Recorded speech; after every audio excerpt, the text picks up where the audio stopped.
Well, now I'm sort of in the shadows here, and there's light behind me. And yeah, that took like 5 minutes putting on a pair of shorts. My leg is like hard to like bend, and then I can't like raise up on my toes. So like putting on shorts is tricky. I almost think I maybe should start trying that from a sitting position. I don't know, but I figured I don't know how loud the fan is, but I figured I'd put the fan in the window since it's in the 70s. Anyways, so I get told that they're gonna need to go through my ceiling, and that was supposed to be yesterday.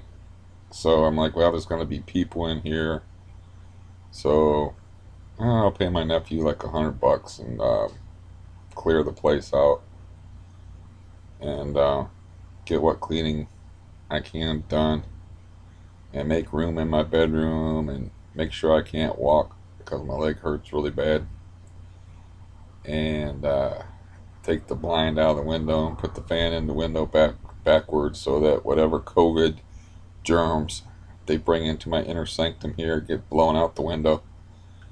And they didn't in here at all. They didn't come in here at all, except for the landlord knocked on the door once and said he needed to turn on my kitchen faucet and leave it running for some reason. And then he texted me and said to turn it off at some point. And he was wearing a mask, and we of course stay a safe distance away from each other. Anyway, we had the 6 foot distance rule well before COVID due to the animosity between us. But anyways, so man, there is like all kind of heavy machinery being used upstairs. There, I can see the truck pull up with the big tub slash shower, new one in there. It was like an all day thing because they said they were going to start at 8 o'clock in the morning. So I set my alarm for 6 o'clock. They didn't show up at 8 o'clock.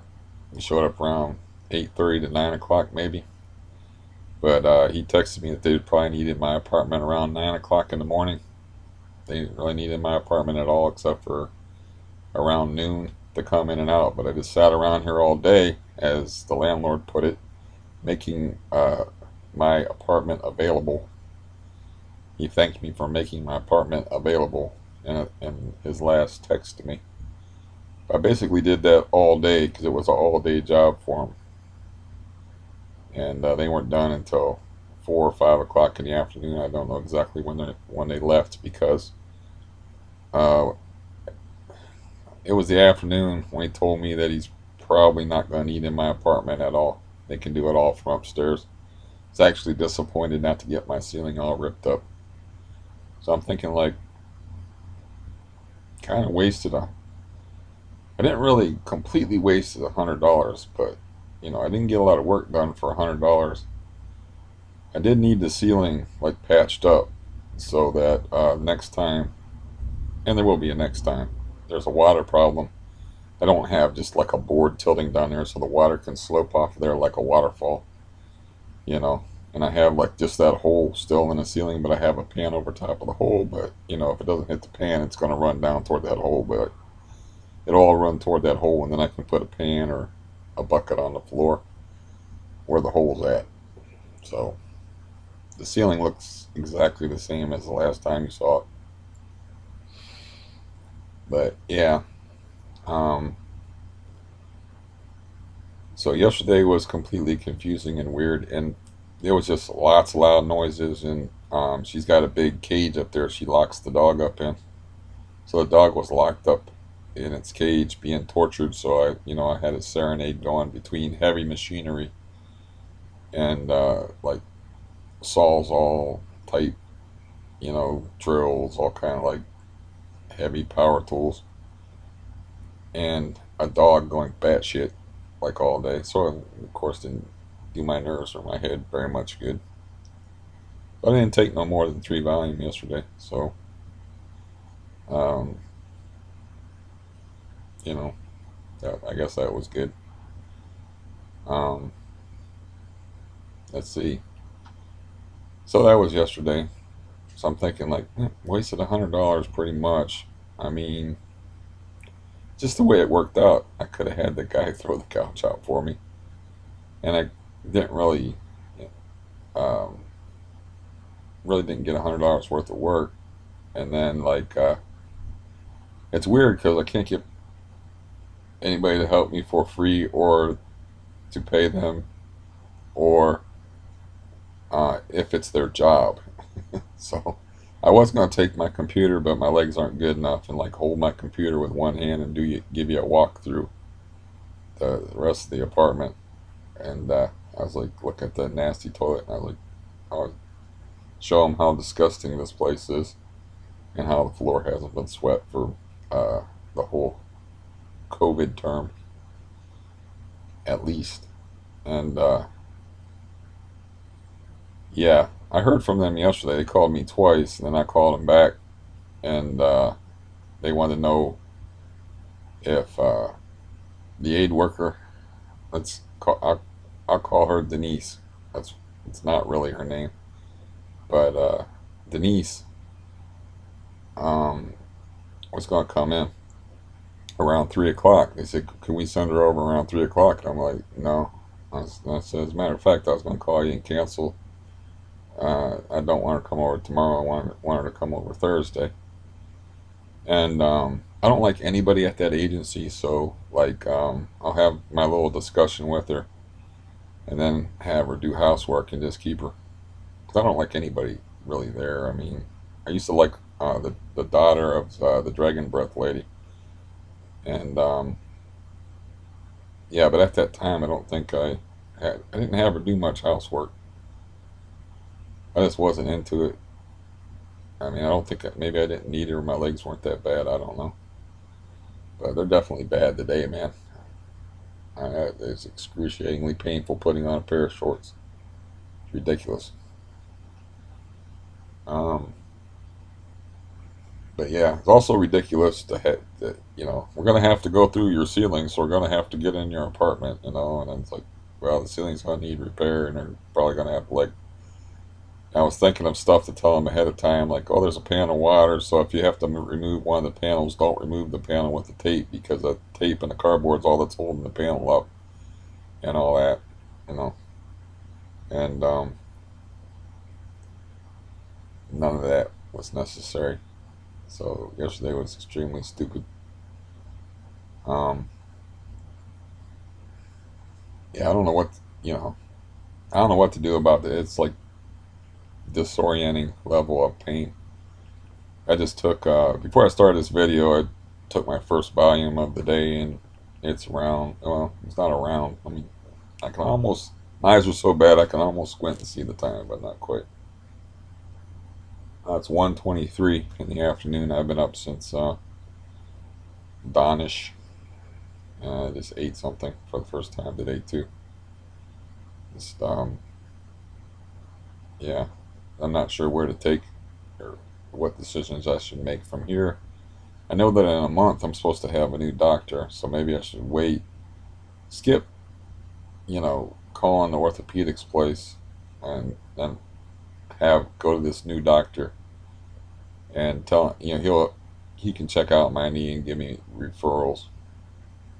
And I was like, I've been to all the people that he can redo the referral to Omni Orthopedics, instead of me calling Omni Orthopedics and say like, yeah, I had a referral from you guys like from before the COVID thing happened, but that doctor's in jail now, so it's only a month. And yeah, so I don't really know where to take things from here, except for getting through the days have been very difficult here lately, and uh, my bowels have stabilized, which is cool. They were bad last week, and just get through the day, I guess. I don't fucking know. If I'm not in too much pain, or my nerves can take it, or maybe I can still pop what's left of these things, and help me move around better, or So, so I can't even think straight. I'm in too much fucking pain. This is like when I had that tooth pulled and I talked on here and I was like dopey from pain. Um, yeah, I need to start taking pictures of those cards and get those cards ready because football season starts in about a month, and I need to get those. You know, I have a lot of cards to sell, a lot of cards to sell. So, yeah, so I got that work laid out for me. I'll do that. You know, like show you. It's got to be something to look at. But I don't have like that editing program anymore on this computer since I panicked and erased it. So I can't piece things together or you know edit these videos that are unedited. What little editing I used to do with them, so I can't like just stop a piece of video and add and rearrange and whatever. Um,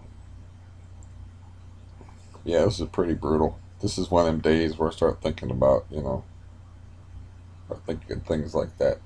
You just want to stop, and that's why that pill is partially empty. It's like everybody has like pain tolerance limits.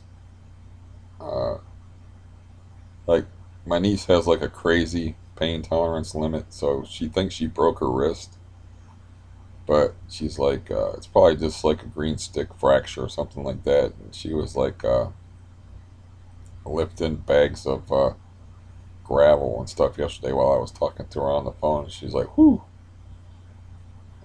I gotta take a breather for a minute," because she's like, she works from home, and then she's got like chickens to mind and stuff, so she works from home, and then she's got to like take care of her chickens, and straw isn't working out so good in the chicken coop, so they're trying like say we were told like to try sand, so she was lifting bags of sand, and I don't know what the gravel was for, but she was like, I wasn't expecting that gravel, and she's lifting stuff with like a broken wrist, and it's like, yeah, I'm not gonna be carrying anything like that I don't have to carry on this leg except for my body weight, which actually weighs more than a bag of gravel. So I'm, I got that washed out look about me now. But I figured that there's no source of real light in here, and I thought they were gonna have to rip this room up. So I took I removed my cardboard thing, which I guess I could have put in afterwards. But yesterday I was pretty disgusted and didn't feel like it. Um, so yeah, I was thinking about like getting in touch with the dude from Coleman that helped throw out the couch that set up the appointment to the doctor, which was it's cool. It doesn't matter to me. It's like flipping a coin with the doctor anyway. You don't know what you're gonna get. You might get a rapist. You might get a philanderer. You might get a good doctor. You don't know. This guy could be a good doctor. Who knows? Anyways, I was thinking about calling that guy and talking about the situation with how my house hasn't been getting cleaned. I know one of y'all said that like, what makes you think I could get her fired anyway if I wanted to? I could get her fired because she's hired. Her agency is hired by CareSource. All I'd have to do is talk to this my my care. I don't even know if I'm speaking correctly. I'm in too much pain. CareSource manager and sick them on that agency because that's really their boss. So that's why that one time the CareSource manager was like, I want to be there when they're there. I want to make sure they're cleaning your house. I want to make sure stuff's getting done. And it's like, I'm getting different managers all the time. It's like she's going to be there because she wants to choose somebody out over the state of affairs. And it's like this person coming has never been here before, and it turns out it's Denise that was coming here. That would turn out to be like, oh, this idiot thinks that we don't have to do housework, so let's just kind of roll with that. I just kind of kick the dust bunnies out of the way when I come in here and get his money and do his little silly shopping errands and stuff. But yeah, I'm thinking that would be counterproductive to me if I like, not if I had that particular person fired, but if I went to the CareSource manager, she might fire the whole damn agency. And if you know, that will cause that person to get fired, I can guarantee you.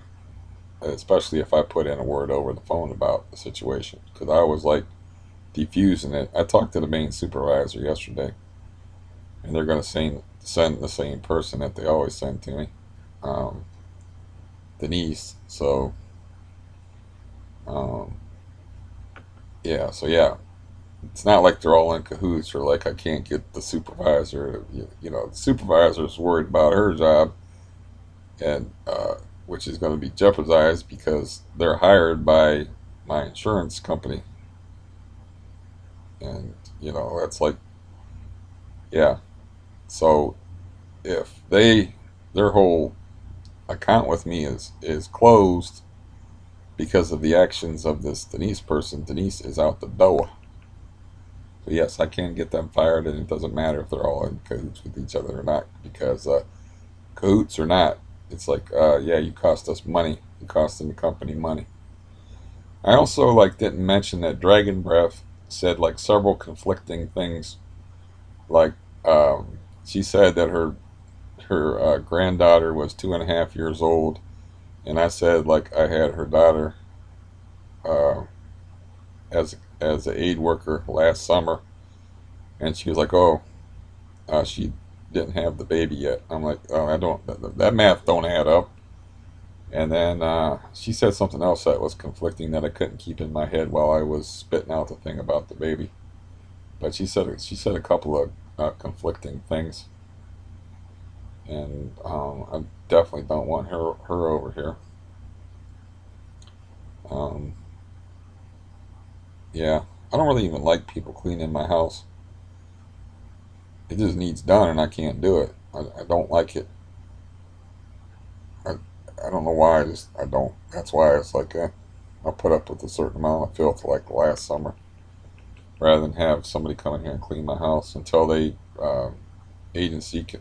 I guess they inquired of made inquiries into the aid workers that have been coming here, and they were saying that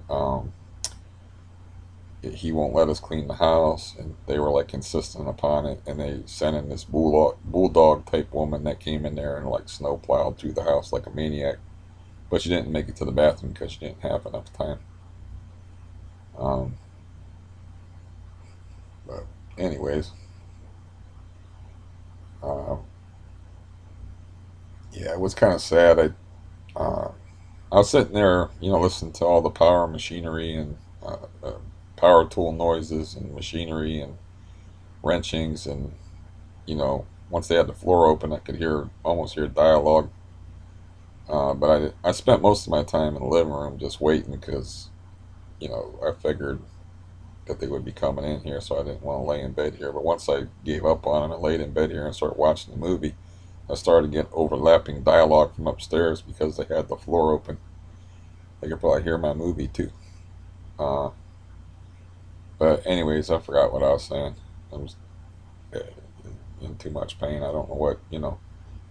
My knee was doing better when I wasn't doing like work around the house and was just walking on it and resting it. It doesn't seem to do good if I just rest it. But if I walk in a straight line and I'm not doing any lifting or attempting to carry things, because I can carry things, I just have to do it with one hand in a cane, or one hand in a walker, or one hand holding on to the wall. I don't like to carry things and just trust my balance. But it seems to do better when I'm just walking. And it's just significantly more painful the last few weeks that I've been doing work, however long it's been. I don't know how long I've been tapping into those things, but I mean, this bottle was filled to the brim with these Neurontin gabapentin things, 100 milligram capsules. So, I don't know how long I've been tapping into those, but I know I've been doing work around here for some time because I've known about well, I had water dripping in here and a whole situation going on here. I'd have to, why I would, I'm not going to even do it, but if I look back on my videos, I could say, oh, it's been that long. And I usually record what I'm taking and stuff.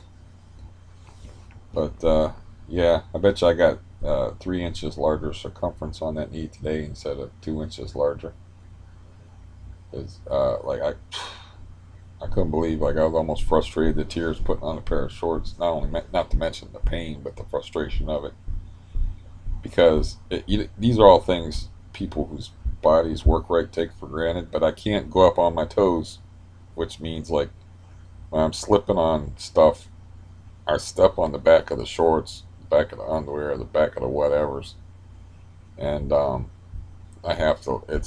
It's really tricky. I have to, like, hold one leg up and get my leg all the way through. I can't put my leg down, lift up my toe, and if I step on the back of something, I have to redo it all over again. It's hard to explain. It's stuff that, like, it's like tying your shoes. It's regular folks don't think about it until you got, like, bad rheumatoid arthritis in your hands or something, and then tying your shoes becomes a big deal. So, yeah, I don't think rest is particularly helpful with this knee, because I rested all day yesterday and it hurts like a son of a bitch today. So I think it responds to certain types of physical therapy, and that it needs physical therapy, which um, how that works is your insurance covers your physical therapy for a month, and then they tell you to go home. They can't afford to hire personal trainers. They give you a list of stuff that they think will help your knee, and stuff to do. And it's like, I see a lot of pain and torture in my future. And that's what physical therapy stands for: PT, pain and torture. Um, but yeah, once I get Denise to start doing the housework for me, I ain't doing no zigging and zagging and lifting and carrying and twisting and turning on this knee any more than I have to. I'm just gonna be walking outside in straight lines. It's good for my heart. It seems to be better for my knee, and I was doing better when I was doing that. And just letting the house go to shit instead of trying to, like, clear out the living room and rearrange stuff in the closets and clean out the closets and put different stuff in the closets and lift stuff up and put closet on the closet shelf, throw stuff out, do this and do all that I could have been having help with. But it's weird, like, can't get people that are loved ones to help me for free. Can't pay, even when I pay them, I don't really get help.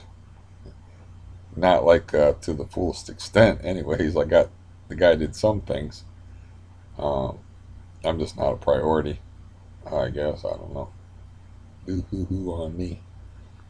But It's funny if you think about it. Like, no free help, no paid help, no paid from loved ones, no paid help from strangers. It's not like the guy did nothing, but he did do $100 worth of work. He didn't come back out, and he knew my goal was to get this place squared away for yesterday, and he had like 10 days to get it together and get over here some way. But he already got like $100. It's like, well, I have more money to give you. I wanted to put, like, at least put blinds up, which I can't do because I can't stand on things and I can't stand on my toes. Because I don't know if you can see that. Maybe you can, maybe you can't. But that goes all the way up to the ceiling where I have to reach in to put the blinds. And I can't do that because it's just out of my reach. If I could stand on my toes, I could do it. I lived in a place where when I used to be able to stand on my toes when I was younger, I could touch the ceiling. And it was, I think, an 8-foot ceiling. So, but I can't stand on my toes anymore. And definitely can't be standing on anything. But no, I don't. It sounds like I'm having a pity party or something. I do feel pretty pitiful. But yeah, it's just weird. I've had all this stuff, like, piled up against the door for this person to pick up for like days, and they haven't picked it up. So, I'm thinking, I don't really want to hurt my knee more and, like, drag it into the hallway closet just to make room for when Denise comes over on Thursday and sweeps. In all fairness to that person, they live pretty far away, but they were supposed to pick it up, like,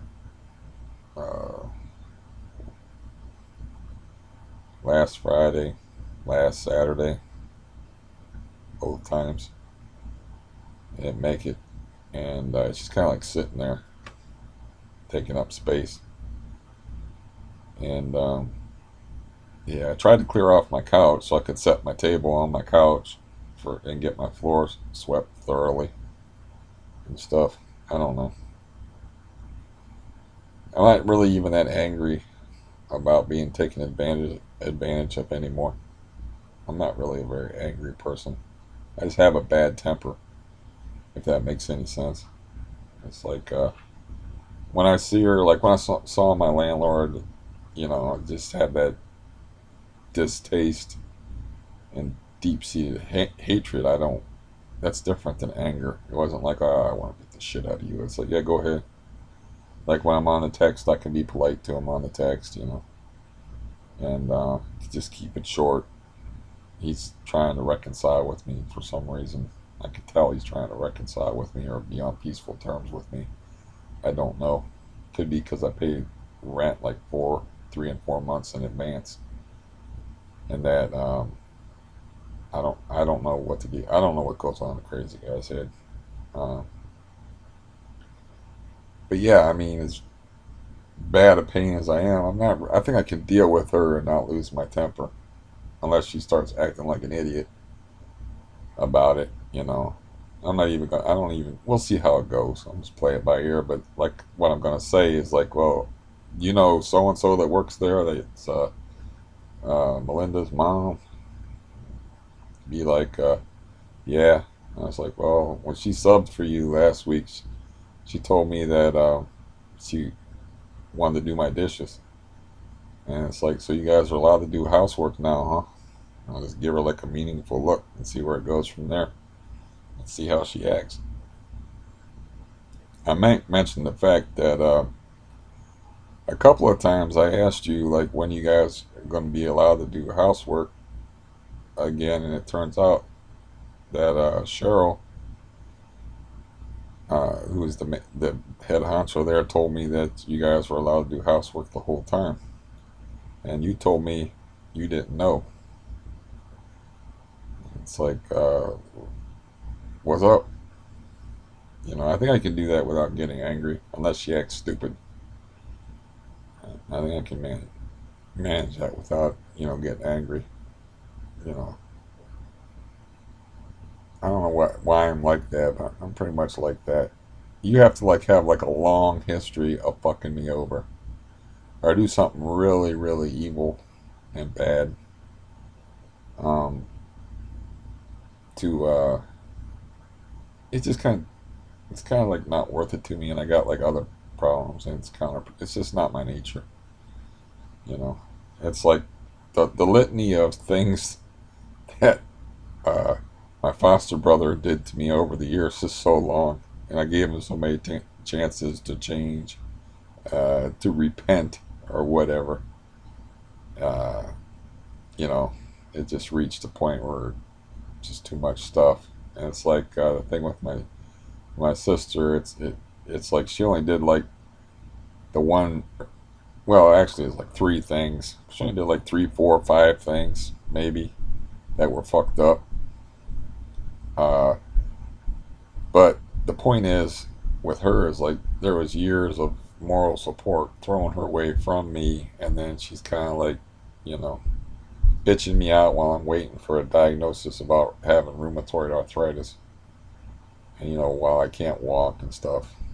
And she's like hanging up the phone on me while I'm actually literally talking to her with in-call waiting for my doctor to tell me whether I had rheumatoid arthritis. And then we got over that, and then like I'm crying, and the whole story. It just it was more about like in the context of decades with people. So like this bullshit that this woman pulled, like you know, I I might I don't know how I don't know how to handle that. I might even be doing the wrong thing by having that kind of an attitude, because she might be fucking over other people. If she fuck over me, who's real nice to her, like I said, she'd certainly fuck over other people if she had the opportunity. And yeah. So, like I said, maybe she should be fired. I don't know. I don't know her whole deal. Like, could have a conversation with her about it. See where it goes. See how defensive she gets. If she gets super defensive, that's never a good sign. You know, if she owns up to it right away, that's always the best policy with a thing like that. It's like, oh, yeah, I did that. I did say that, and I'm like, well, did you? Next question would be, is it that you don't know your job, or that you didn't know that you were taking my word for it? That you don't know your job, and I might bring up the fact that, like, yeah, all I had to do was drop your name in there to Cheryl, and bring up the whole scene where, you know, don't even want to even go there. Where Dragon Breath Lady had Cheryl. We had that three-way conference call, and all I had to do was drop her name, and she's going to be in deep shit, without a doubt. And it's like, all I really would have to do, like I said, to get her fired is call my care source manager who hired that agency in the first place, and she would jump down the boss of the agency's throat for, and you know how shit trickles downhill, and the axe would have to fall on somebody. Um, but you know, I wish that volume would kick in and do something, anything. It's only 5 milligrams, but it's not going to do much for that pain. My stomach is not happy with the food that I just ate, which was a weird concoction of Italian sausage, grits, kale. It's one of them weird frozen dinners things. I don't even know what it is when I'm looking at it. It's like, I'm eating it and I'm like, oh, this is some kind of grits thing. I don't know what the hell this is. I'm going to eat it with 4 pieces of bread, and you know, I'm not, I'm not I'm not a gourmand. I don't really, you know, if it doesn't taste horrible, I can eat it usually. Uh, my stomach doesn't particularly like it, but that could be because of other things. Oh, I don't know. I don't really have anything to talk about. Too much pain to talk. I'm sure there's some interesting things that happened that I'm missing, but that's pretty much all I think I'm gonna say. I think the next time.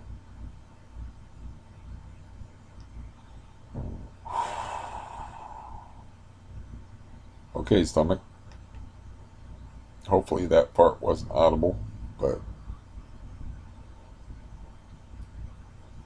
you know, usually I just pass that off, so to speak.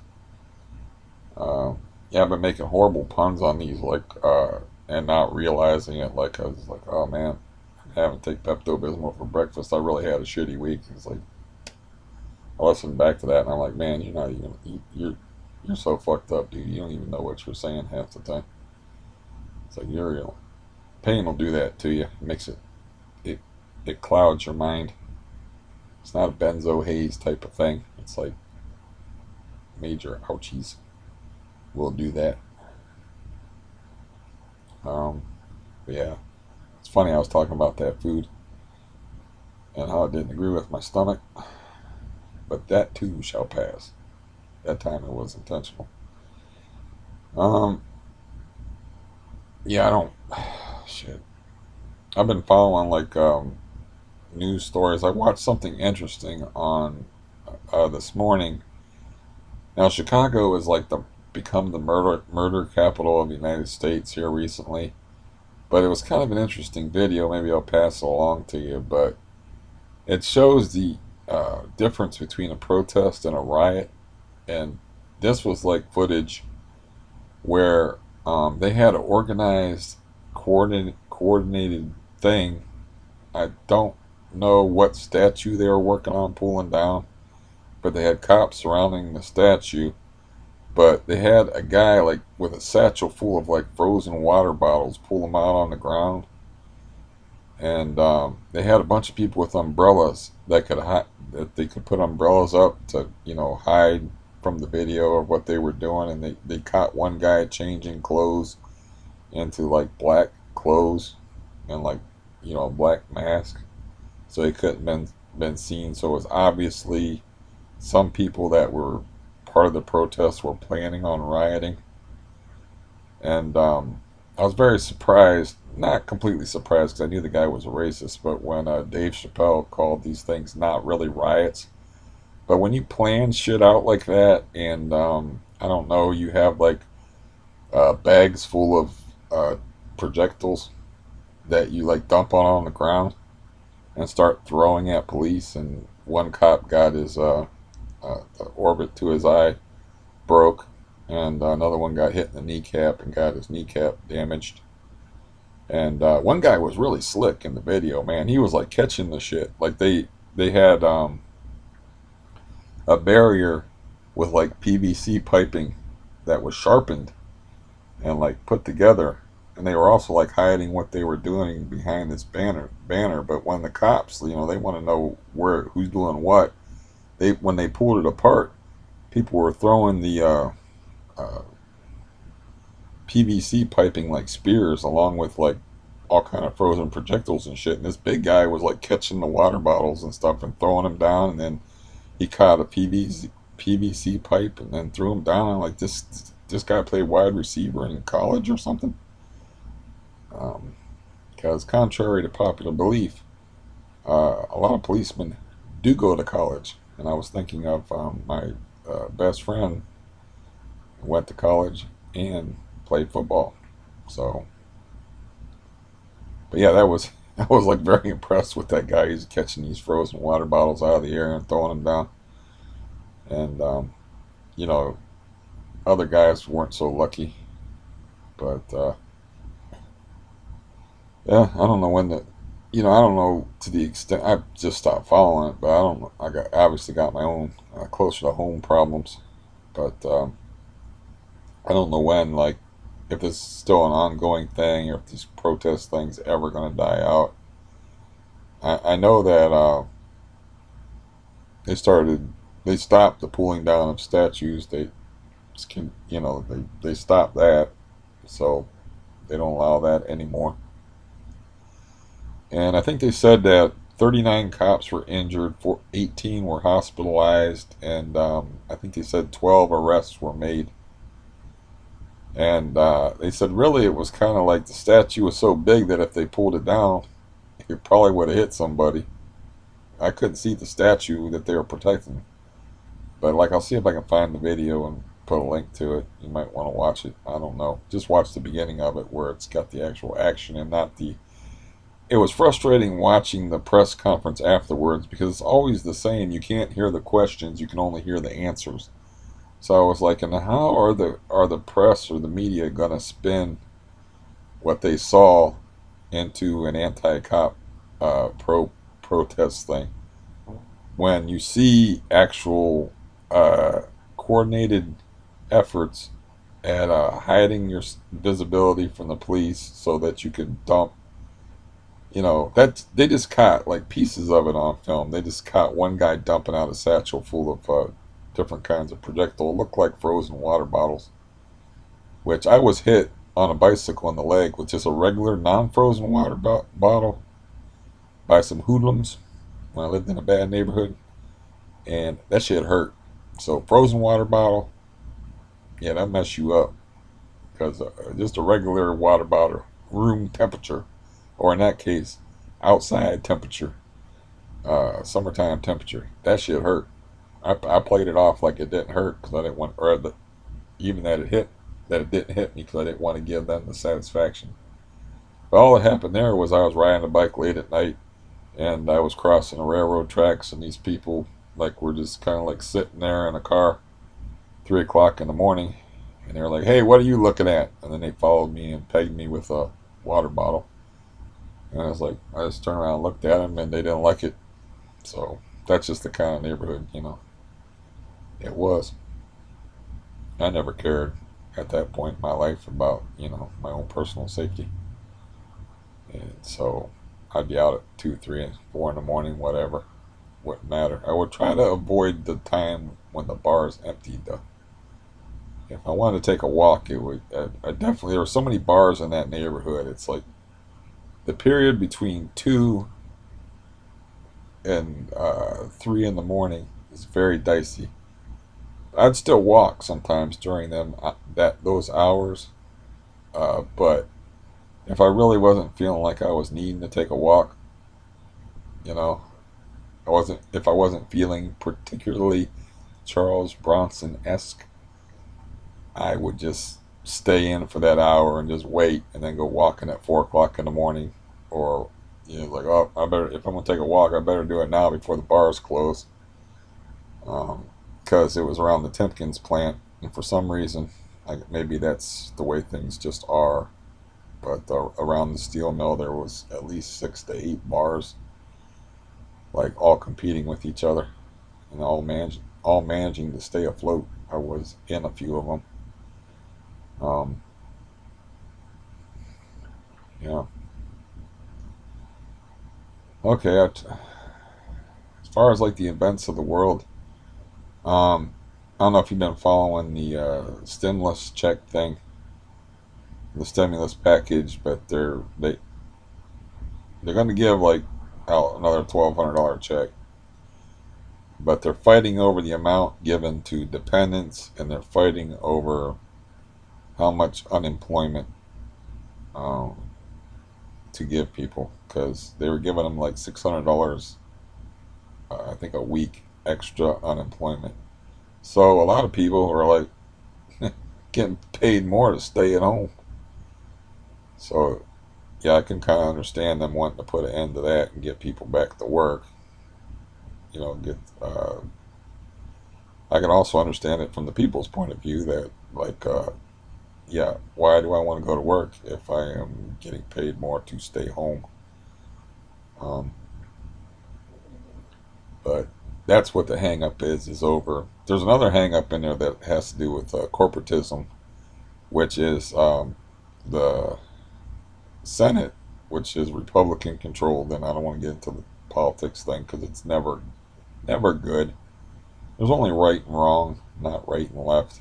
People need to get that shit through their head about, like, that identity politics, divide and conquer, and all that shit. But anyways, what the Senate wants is they want to protect um, companies and corporations from COVID lawsuits. They want like anti-suing legislation as part of the relief bill. And well, you know how the whole political game works, right? It's like it's all about money. It's all about those guys being puppets and being pulled by this way and that, and making promises. And it's a dirty game, having dirt on each other and whatnot. So um, the House just passed their bill, and it's like a $3 trillion bill, and the Senate wants to trim all the fat off of it, and they also want to throw in this anti-lawsuit thing, which sounds to me like it shouldn't be legal. It's like, how can that be legal? In other words, like if you catch COVID on account of your workplace, you can't sue your workplace for unsafe work conditions. That don't sound right to me. I don't know about you, but there's something very hinky about that from as an unemployed person looking at it from an outside perspective. You know, that's like yeah,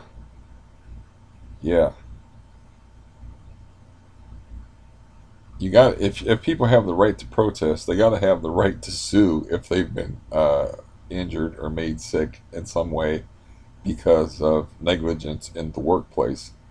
It seems to me that that's just as an important a right as the right to protest. But what do I know? I'm just some guy with a hot dog for a knee and an Ahab leg for the other leg, laying in bed, wondering how he's going to get through the day. And yeah, whew. and with a bloated stomach, trying not to fart on camera. So whatever that was, uh, yeah, it didn't like me very much. It didn't taste that bad. I mean, I'm not a big fan of grits. Don't taste like a whole lot of anything. I ate it, of course, when I stayed down south a few times because it's pretty much the law that you have to eat grits when you're down south. I remember when I was 20 and I went down south for the first time, and I was looking in the grocery store. I was just like, a trip to the grocery store was cool because they had a bunch of stuff in there I had never seen before in these northern grocery stores up here towards Canada. And I was like, what the hell is this? I didn't even know what some of the stuff was. And I think I had whoever was with was explaining it to me. Um, I can't think of no examples. They had weird like roots and star-shaped vegetables, and they ate a lot of okra too, which is a slimy vegetable, which uh, not a fan. It's the oyster of the vegetable world, okra. Not a fan. Um, the place that I was staying at, I guess she would be technically my sister-in-law because um, don't they have like a wife-in-law or common-law wives? Because if you're together so long, they just like count it as marriage, like a common-law wife. So she would be my in-law. But she cooked a big stew that had okra in it, and it was tasted okay and stuff. Just the texture of the okra threw me a bit, and yeah, that's the first time I had okra. And I was like, oh, the oysters of the vegetable world, okra. And I know people fry it and stuff. It's just the idea of a slimy vegetable. If you get a slimy vegetable up north, you don't want to eat it. If you get like a slimy carrot, a slimy cucumber, or anything that feels like it's got some kind of fluid on it, as far as a vegetable, a slimy green pepper or whatever, you want to throw that shit out the window. For the rabbits, if you live in the country, or in the garbage in the landfill for the rats, if you live in the city. So you know, I don't I live in the city, but I got like a bunch of mini woods back there, so I throw a lot of food out the window to the raccoons and the rabbits and stuff. And I don't, you know, and I don't just throw food in the garbage. Generally speaking, I just throw it out the window and keep the raccoons and whatever critters are out there happy. Feed the vermin. That's what people consider. They consider rabbits vermin too, you know. Um, but anyways, yeah, I can't. I've been trying to follow what's going on, and as far as like, of course, that affects me. Whether I'm gonna, I already spent that $1,200 on football cards and a TV, so yeah, it, that's like a dead certainty. That's like the one thing they can agree on. The House and the Senate is the 1,200. It's a matter of how much dependents get. That's a sticking point, and also, like I said, that liability thing, and how much unemployment people are going to get. I guess unemployment expired last January. That additional unemployment. I don't think all unemployment, like regular, non-COVID, pre-COVID era unemployment expired. Just that additional bit. So, yeah. Yeah, I should stop talking. I mean, I don't, yeah. It helps me, like, it's better than taking a bunch of dope or just sitting here and suffering or trying to pay attention to a TV show. It's very difficult, like, to be in a prison of flesh. and to not be able to do the things you want, even if the things you want are like very simple. And it takes like patience to take pictures of cards and tilt them on those little stands and stuff and get the light to hit them just right. And you have to have steady enough non-benzo-y trembly hands, which my hands are pretty steady right now, which probably means the volume is kicking in. But you got to be able to take nice clear pictures. A lot of people take bad pictures for their ads that they put up on eBay, and it doesn't help matters. Um, that's basically what you do. It's very predatory. Is you get on eBay, you look for bad ads. There's several techniques you use, but you basically look for somebody that doesn't know what they're doing. You take advantage of that, and then you do it right, and you make your small profit, sometimes large profit, but usually small profit. But you make that small profit many times over. The thing that I still struggle with is you always got to use the less is more rule. In other words, you don't try to give people, you don't try to sell a nice lot of cards. You sell like one card. You know, it's actually, collectors are so weird that you can get less money by giving them the card they want and another card with it. They just want the one card. They don't want no extra crap. And I used to give out like free cards when I used to do this. And I take a little piece of tape and I put it on the card holder and I would write extra card on there. And this guy wrote me back and he said, "You gave me the wrong lot." And I'm like, "I don't think I did." He said, "Well, you got this card in it." And I'm like, "No, I threw that in there as an extra." And he wouldn't admit that he was wrong and that I gave him the right lot. But he instead of admitting that he was wrong, he was like, "Well, you still sent me the wrong lot, but it doesn't matter. I like these cards anyway." Whatever, dude, you crazy freaking person. So you got to use the less is more rule. You don't think like a normal person. You got to think like a collector. You know, so a lot of people think, well, if I put more cards out there, I'm going to get more money.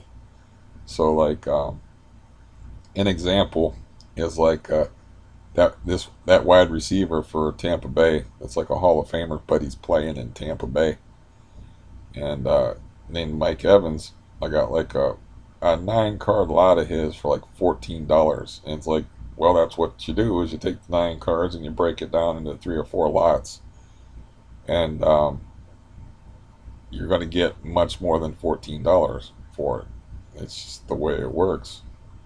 That was a really good deal, and the guy threw in like really high quality extras in there for some reason or another. I don't know why. Maybe he was like, well, if I'm going to get screwed, I might as well get screwed really good. So here's a bunch of extra uh, big name rookie card dudes that I was like, I can sell these like by themselves and make a couple of dollars. And it's like, that's already a good deal. So, but yeah, it's basically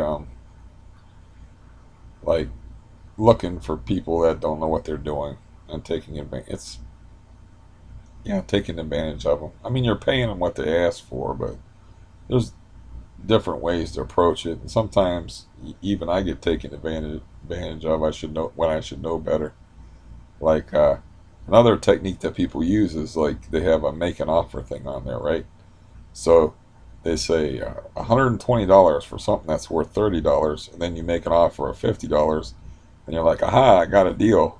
When really it's only worth $30. So they just have this inflated, crazy price. You make them an offer that's way lower. They accept the offer, and they're still screwing you. But you're tricking your own self into thinking you're getting a good deal by paying $50 for something that's actually worth $30, which happened to me recently. And I actually took the time. That's the thing, is you got to take the time. You got to do the research. You have to look at what things are going for. And I'm like, wait a minute here. I'm the chump this time. That's one technique that people use. Another thing I do is like I'll look for ads that are like way off. You can go through the advanced thing. I'm doing a tutorial on how to make money on eBay, like selling cards. I'm sure like this should probably be a separate video than a guy talking about his suffering, politics, and benzo use. But anyways, um, is you just search for buy it now auctions, because they could be like new, and you look for something that says new listing, and you jump in there before anybody else gets in there, and you just scroll and scroll and scroll until you find something that's like, well, this guy doesn't know what he's doing. These cards are worth way more than what he's asking for. And like I just did that. I got like 30 Baker Mayfield rookies. Like 6 of them were numbered cards, which is kind of a big deal for less than $3 a card, less than what I would charge for shipping for each card. And it's like the guy is happy because he wanted $55 for them, and just for the hell of it, I offered him 50. But I was going to pay the 55 if he didn't take the 50 anyway. But he took the 50.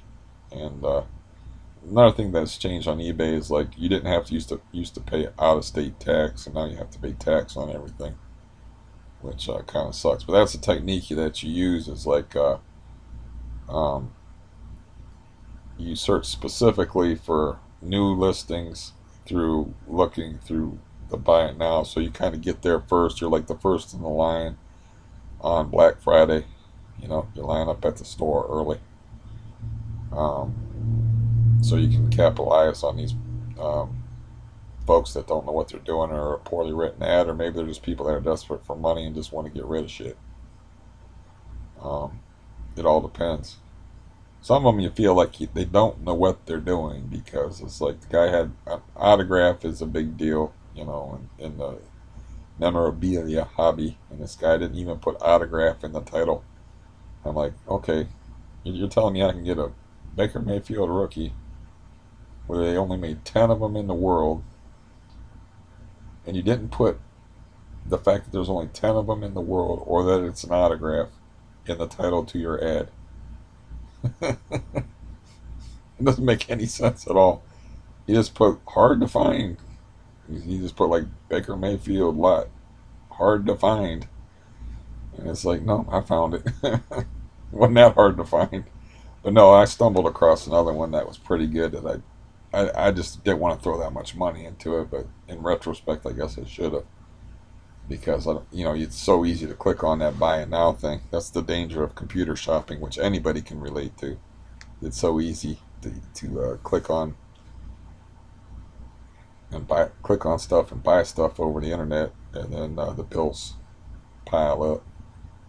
Internet shopping is something that my niece discovered over in Afghanistan, because they locked her down.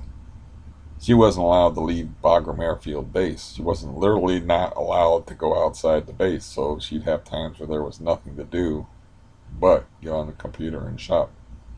She didn't have anybody to talk to, or I talked to her on Instagram type of thing on the computer sometimes.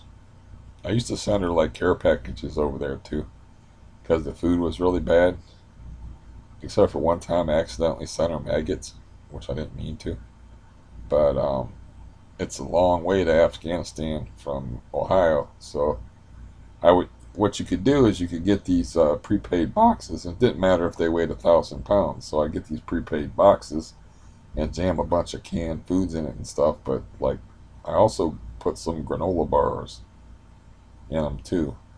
And occasionally she said that cans would actually get busted open before they would get there. But the one time, somehow or another, it took so long to get to her, just was a happenstance, and she opened up a granola bar and ate it, and it had maggots on it. She said she'll never eat another granola bar again. She's like, that ruined her from granola bars. Don't send me any more granola bars. Somehow they got in there, and she opened it and was talking to somebody or whatever, and wasn't looking, and it was, yeah, don't need to say it again. But yeah, I think she vomited over that. I don't know. But she was like, yeah, don't ever send me any granola bars. I don't think I can eat any more granola bars as long as I live after that. But I'm not sure what brought me to talking about that. But I remember, like, I was against the Afghanistan war, and I was against Iraq, and I was against that whole thing because I read. Sorry, I read, and I realized that the reason why the Soviet Union collapsed is they tried to like take over Afghanistan for like 10 years. It was like the main factor in the economic collapse and ruin of the Soviet Union uh, was the fact that they were trying to occupy Afghanistan. They had like a 10 years war going with them where they were dumping a bunch of money in there into Afghanistan, and I didn't want to do the same thing over Bin Laden and Al Qaeda when the odds of us finding him in Afghanistan were very slim, and we ended up killing him in Pakistan anyways. So I was against the Afghanistan war, and I was definitely against the Iraq war. And then people would yell at me when I would talk to them on the internet about it. They were like, support the troops. And I'm like, oh, I do support the troops. I got somebody that's a soldier, and I send them food. Doesn't that count for anything? And it's like, no, you're just giving them food. You're not supporting what they're doing over there. And I was like, well, I probably know more about what's going on over there than you do, and it's not good. And they're not my stories, but I have a few particularly interesting stories about Afghanistan over there, which apparently they skin people over there. I'm not exactly sure why, but it's one of the things they do is they'll cut a piece of skin off of somebody. They have to have a specific reason for doing it. And yeah, so I heard a story involving somebody being skinned partially, and can't tell that story though because it's not my story, and can't tell the circumstances surrounding it either. Also, because they're kind of not good and not my story. But yeah, when you go over, so support the troops is like, I guess the just means like, I don't know, waving a flag or saying some words, or like saying go troops or whatever. It doesn't count. Like sending them food, because she went from being in the army to being a civilian contractor, and she did both. So she wasn't really a civilian, because as a civilian contractor, all she's doing is hanging around soldiers. I can't tell that story. I think it's kind of a messed up story. But soldiers got like a completely different sense of humor. This was explained to me than other people. So she's reading a book, and one of the soldiers, I guess, was fairly well endowed and threw his dick down and on her book like a bookmarker. And she, of course, closed the book. and he said, ouch. And they both thought it was kind of funny afterwards. Which, if you do that in the civilian world, I think courts would be involved, and you might go on a list as a sex offender and all kind of things, but they just thought it was funny. So, you know, and yeah, it's like, good for you, guy. I'm not sure I could pull that off, so to speak. Missed the book altogether. But anyways, um, so my point being is like, so she wasn't a civilian for like from the time that she was 18 till the time that she was in her 30s, because, or at least late 20s, because um, she was in the army, and then uh, mostly in Afghanistan, not too much in Iraq, and then she ended up being stationed at the Bagram airfield, and then she ended up working as a civilian contractor and making doctor money at the because of the hazard pay involved, and because of the horrible, horrible living conditions. Um, which she did get frostbite in a couple of her toes because it gets extremely cold in the winter time, and it gets to be like 110 degrees plus in the summertime. And also, they have a giant lake of shit, which, if the wind blows a certain way, that's just the sewer system that they had. They have what they call the lake of shit. And there's even Artie Lang, the comedian, talking about it, where he went over there as part of, like, you know, a USO type of deal. And he said this himself. He was on stage. And he was just getting ready to open his mouth and start his comedy routine for the troops. And he opened his mouth, and the wind changed direction uh, to where he was downwind from the lake of shit. And he said, and then somebody yelled out from the audience, "How's that taste, Artie? You like that?" So horrible living conditions. Not only, you also had camel spiders, which aren't spiders. They don't have any poison, but she got bit by one, and they're fearsome creatures. As a matter of fact, she tried to catch one, and she put it in industrial cardboard, and it chewed its way out, because they actually bite so hard. Since they don't have venom, is they have to kill their prey by biting. And I think they call them scorpion spiders, or camel spiders. They call them camel spiders. But yeah, she got bit by one of those, and she said it was like getting stabbed by very sharp Phillips screwdrivers. She said it was like pretty damn painful. I guess they're real fast, and I guess they get real big. But she was going to try to bring one home for a pet, and which would have got her. I was like, you would have got in trouble, man, if you got caught trying to get that thing on an airplane, put it in your luggage. She said, it chewed right through the cardboard. No problem at all. She said it was gone within a couple hours. It's an arachnid, I think, but it's not a spider. So, anyways, they have camel spiders. They have uh, ridiculous cold. They have to live in like horrible, like, barracks slash tent type places. She got frostbite in a couple of her toes, which, certain types of frostbite you never get over. It causes you pain periodically. You never get over malaria either, but that's another thing. That's from other wars. Uh, I'm thinking specifically of my Uncle Joe, who's dead now, that got malaria in the Pacific Theater fighting the Japanese. But anyways, but in Afghanistan, crazy hot. It's so hot over there that you can actually get demerits for not drinking water, for not keeping properly hydrated. You can actually get demerits and get in trouble over it if you're not drinking your water. If you get caught not drinking water regularly, you get in trouble because you'll get dehydrated and you might die, and you're a valuable asset to the U.S. government. Um, so you got extreme heat, extreme cold.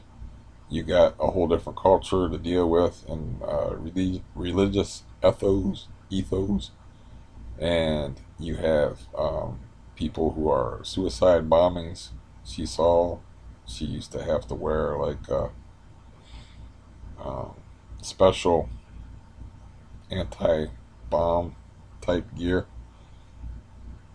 during when they just randomly have like air raid sirens go off, and she'd be like, oh shit, she'd have to put on this real heavy gear that was anti-explosion type stuff, or she'd have to hide, which would be worse, they'd have to hide in bunkers. So that's why they got paid so much, is because the living conditions were just horrible, and not many people wanted to do it. um, but yeah, she knows how. She was I don't know what the technical term for people that um, there's a technical term for the people that defuse bombs or ordnance. She was trained at that, so she could do that too. She was trained to do that while she was in the army, not as a civilian contractor. As a civilian contractor, she was just coordinating shipping, which is what she does now. So um, yeah, now she coordinates shipping and raises chickens. and lifts up things with a broken wrist.